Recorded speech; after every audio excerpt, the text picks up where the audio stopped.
고향 집에 돌아가 아버지의 품 안에서 영원토록 살리라.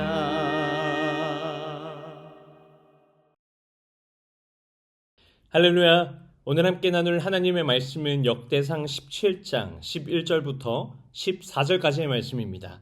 함께 읽겠습니다. 내 생명의 연한이 차서 내가 조상들에게로 돌아가면 내가 내 뒤에 내 씨 곧 내 아들 중 하나를 세우고 그 나라를 견고하게 하리니 그는 나를 위하여 집을 건축할 곳이요 나는 그의 왕위를 영원히 견고하게 하리라. 나는 그의 아버지가 되고 그는 나의 아들이 되리니 나의 인자를 그에게서 빼앗지 아니하기를 내가 내 전에 있던 자에게서 빼앗음과 같이 하지 아니할 것이며 내가 영원히 그를 내 집과 내 나라에 세우리니 그의 왕위가 영원히 견고하리라 하셨다 하라. 아멘. 역대상 14장부터 17장까지의 말씀을 살펴보면 하나님께서 하나님의 그 뜻을 어떻게 이루어 가시는지가 아주 잘 나타나 있습니다. 역대상 14장을 보면 다윗의 왕권이 외적으로 인정받는 장면이 나타납니다. 두로왕 히람이 사절단을 보내고 백향목을 보내면서 다윗을 위해서 궁을 세워줍니다. 이 장면은 단순한 외교 관계 속에서 나타나는 장면이기도 하지만 하나님께서 다윗의 왕권을 인정받게 하시는 장면입니다.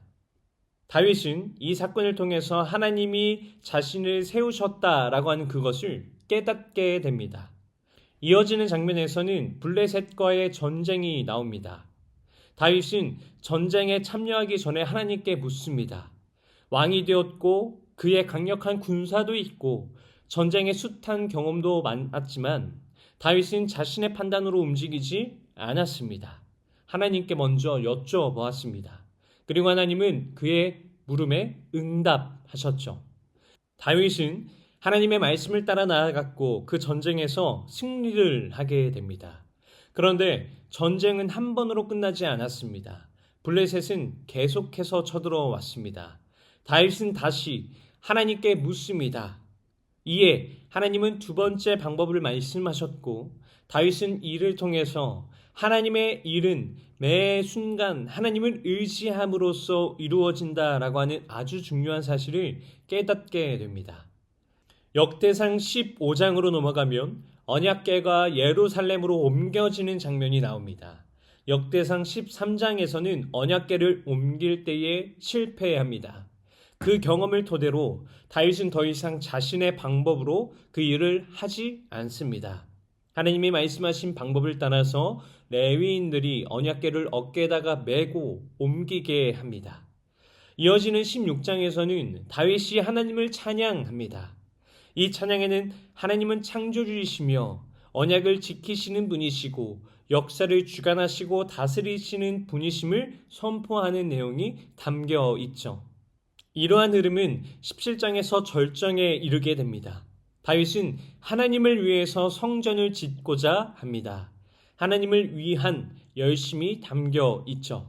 그런데 하나님은 그 일을 허락하지 않으십니다. 오히려 하나님은 다윗에게 너가 나를 위하여 집을 건축하겠느냐? 라고 물으시죠. 그리고 하나님은 이어서 다윗에게 말씀하십니다. 내가 너를 위하여 집을 세우리라. 여기서 집이라고 하는 이 단어는 단순한 건물이 아니라 왕조를 의미합니다. 하나님이 다윗의 왕조를 세우시겠다라고 말씀하시는 것이죠. 그리고 이어서 말씀하십니다. 오늘 본문 11절 말씀을 다시 한번 읽도록 하겠습니다.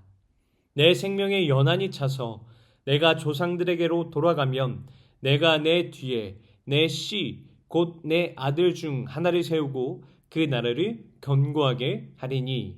아멘. 이 말씀은 단순히 솔로몬을 가리키는 말씀이 아닙니다. 이 말씀은 궁극적으로 예수 그리스도를 향한 말씀입니다. 하나님은 다윗을 통해 왕조를 세우시고 그 왕조를 통해 영원한 왕을 세우실 계획을 가지고 계신 것이죠. 하나님의 일은 사람이 하나님을 위해 무엇을 하는 것으로 시작되지 않습니다.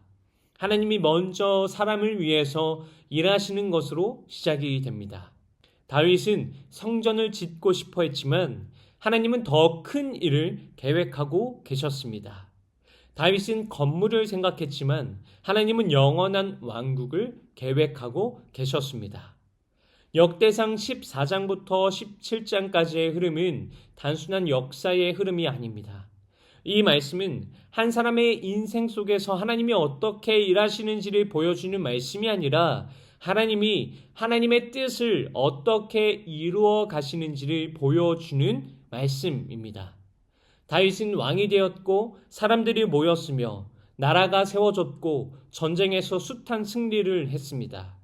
이 모든 것은 하나님이 세우셨기 때문이며 하나님이 이루어 가셨기 때문이다라고 성경은 말씀합니다.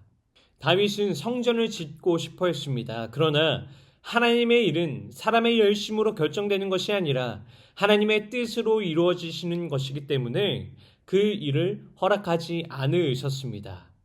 이처럼 신앙은 내가 하나님을 위해서 무엇을 하느냐라고 하는 것에서 시작되는 것이 아니라 하나님이 나를 위해서 무엇을 하셨는지를 아는 데에서 시작됩니다.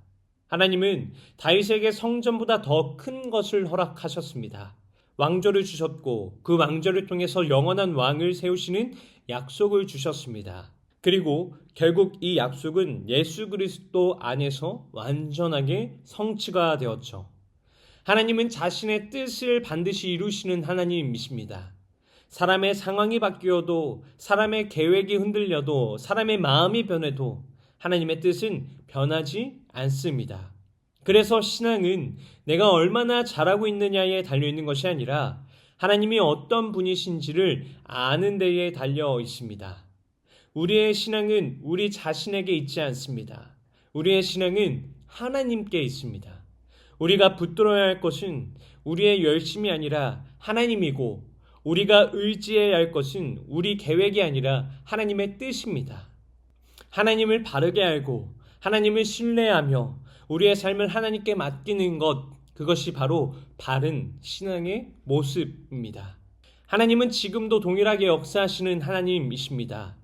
우리의 눈에 보이지 않아도 느껴지지 않아도 하나님은 하나님의 뜻에 맞추어 조용하게 그러나 아주 분명하게 이루어가고 계십니다. 그러므로 그 하나님을 바라보고 신뢰하며 그 하나님께 우리의 삶을 맡기시기 바랍니다. 그 하나님 앞에 서 있는 삶, 그 하나님을 붙들고 살아가는 삶이 우리에게 주신 오늘 하루의 삶에서 그리고 앞으로의 삶에서 계속해서 드러나기를 주님의 이름으로 축원드립니다. 기도하겠습니다. 하나님, 오늘 말씀을 통해 우리의 삶과 역사를 그냥 흘려보내지 않으시고 하나님의 뜻 가운데에서 분명하게 이루어 가시는 하나님이심을 깨닫게 하시니 감사합니다.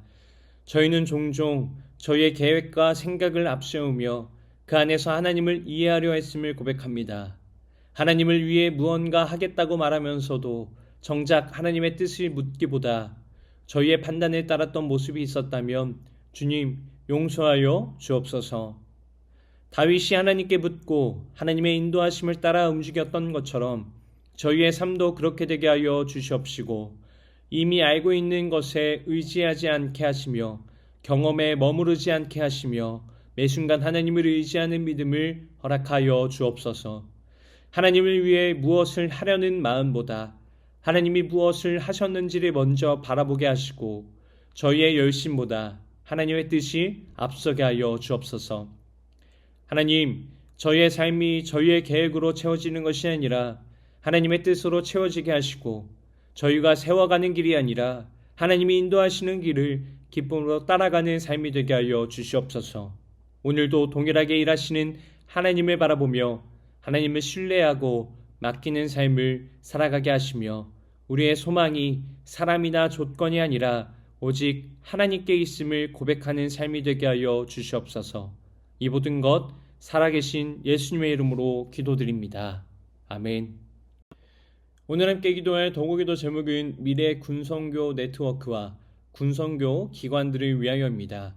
한국교회가 군선교의 중요성을 새롭게 인식하고 선교적 역량을 모을 수 있도록 여러 군선교 기관들이 사역의 본질에서 벗어나지 않고 실제적인 선교 사역을 제대로 감당할 수 있도록 기도하시기 바랍니다. 이어서 육신의 질병으로 고통받고 있는 교회 식구들, 경제적 어려움을 겪는 식구들, 타지와 타국에 있는 식구들, 우리 교회 다음 세대를 위해 기도하시기 바랍니다. 또한 나라와 민족을 위해서, 한국교회와 세계 선교를 위해서 기도하시기 바랍니다. 끝으로 오늘도 주님과 깊이 교제하시는 하루가 되길 소망하며 각자의 기도 제목을 놓고 기도하시겠습니다.